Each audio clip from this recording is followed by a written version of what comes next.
Hello, welcome to Malt. I'm Andy and this is Whisky review number 3 and incidentally also the third part of our Benromach mini-series, and once again the 3 still very relevant because we're looking at the 30-year-old, and we all know from our numbers that 30 has a number 3 in it. Bit of a loose link, made it happen. So we've previously looked at the 5-year-old, so we've done the 5. In the last review I did a side-by-side of the 10 and the 1000 proof, and today we're taking it up a little notch. So I've gone all out and I thought we'd do the review of the 30. Now you might notice first of all that the 30-year-old looks a bit different to the 5 and the 10, also that's due to the redesign. And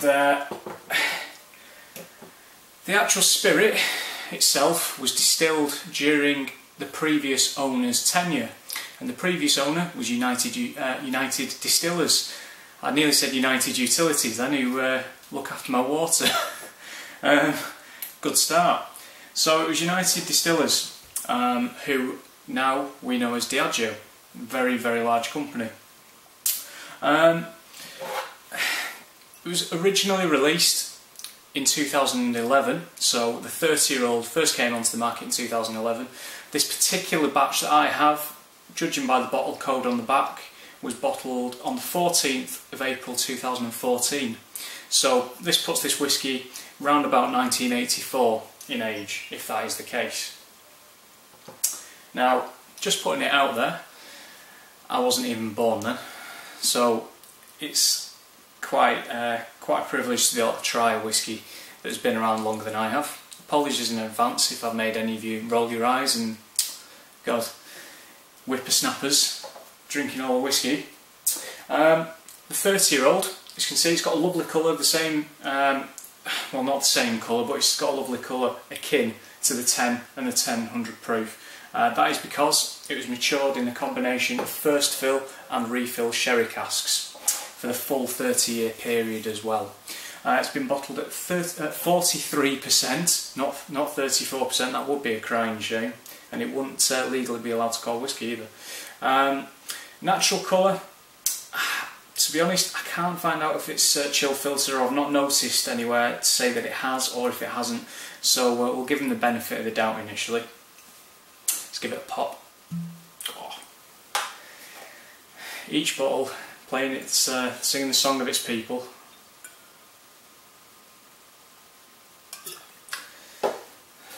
It's a bit of a big one, but it's Tuesday,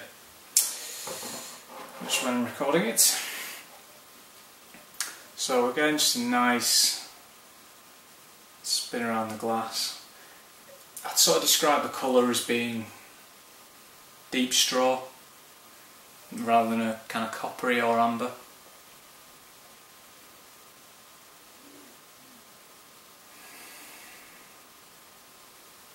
Just going to put that down for a minute. With a malt at this age, you've got to give it time, you've got to really give it the attention it deserves. It's, I mean, as I say, it's a privilege to be able to try whiskies at this age. I was fortunate enough to come by this, and it's, as you can see, quite a lot of it's gone, so that should give you a bit of an indication as to what I think of it already. But I mean, on the nose,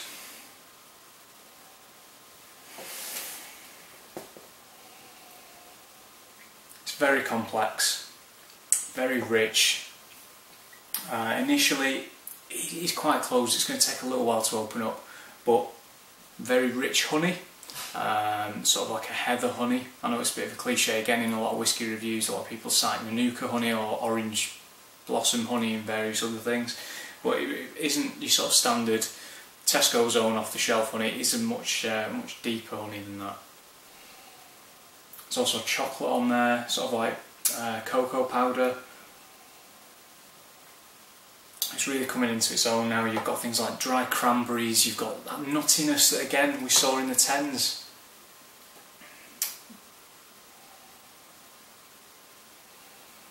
It's cinder toffee, so like crunchy bars. That nuttiness is still quite prevalent. It's quite creamy as well, which is quite surprising for a whisky of this age. Sometimes you can find that some whiskies aren't suited to long periods of maturation. They were best bottled around 20, 21, around about that, but this has done exceedingly well from the 30 years. It's really very well structured. There's a lot of layers to it. Just a tiny wisp of smoke in there, not much, not as much as these, not as much as the 5, the 10 or the 1000 proof. It's just a tiny little touch in there.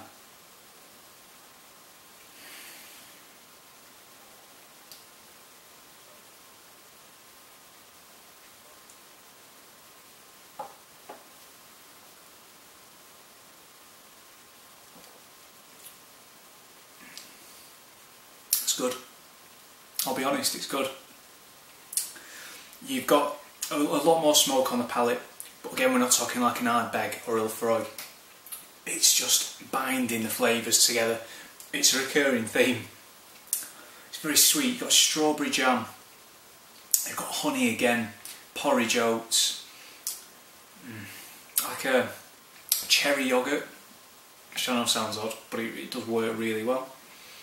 We get a bit of nuttiness in there. Slight herbal quality on the finish. The finish is surprisingly long. I mean, 43%. It's giving it a good go. It's still there. It's really, really just, it just makes you feel good inside.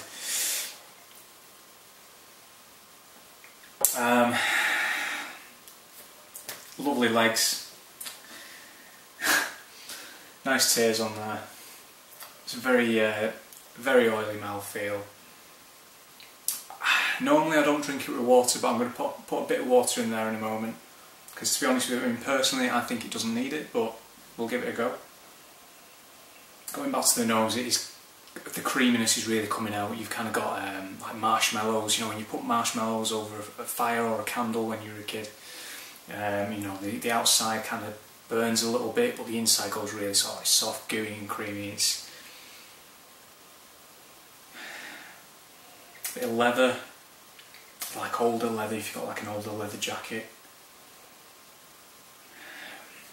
But there's still a little bit of freshness in there.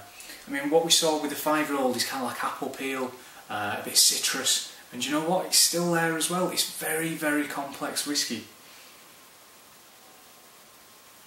Pop a bit of water in it now. I'm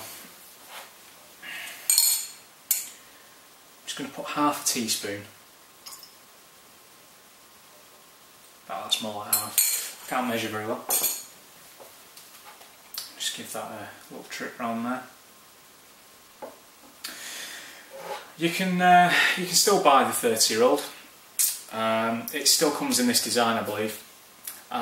It retails for around £220-ish. Don't hold me to that. The last time I checked was a little while ago.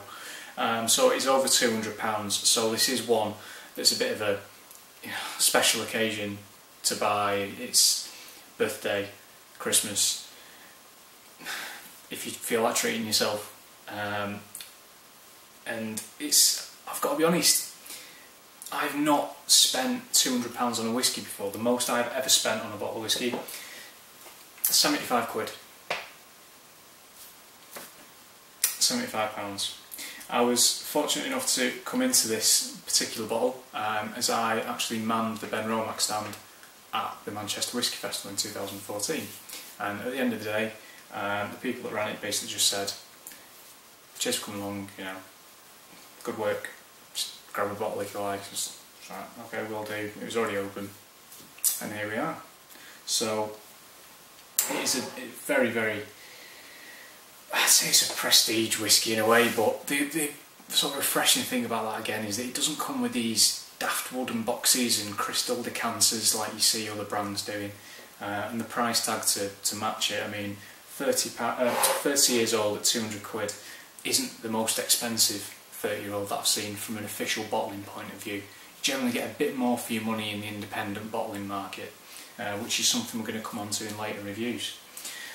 So enough of me yabbering. I think I've given that enough time to open up a little bit.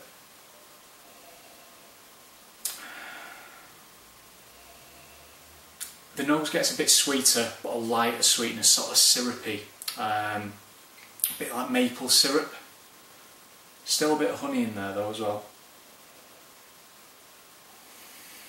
Strawberries, but this time fresh strawberries as opposed to the jam. Hot blackcurrant, like a Ribena.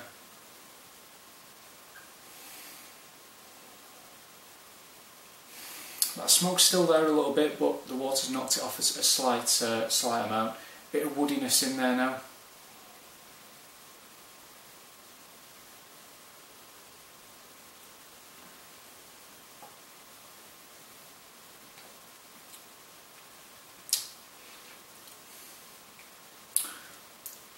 The palate, again, complex.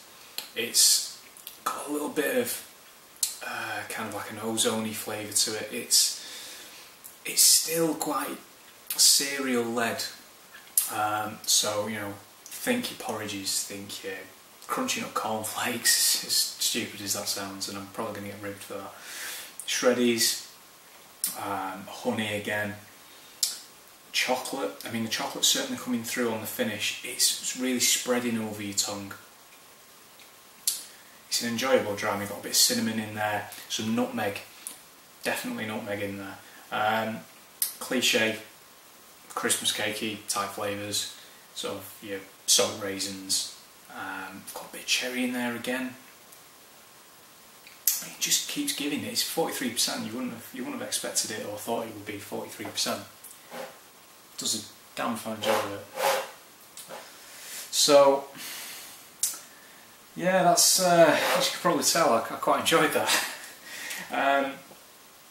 In terms of scoring, I'm going to be quite generous with this one. I'm going to give it 92 out of 100. It's certainly deserving of it. To be fair to United Distillers, now Diageo, they did a damn fine job producing this spirit and maturing it in the right set of casks, and kudos to them. It's a really good single malt, great 30-year-old, stood up really well to the test of time, fantastic. Hope you enjoyed it.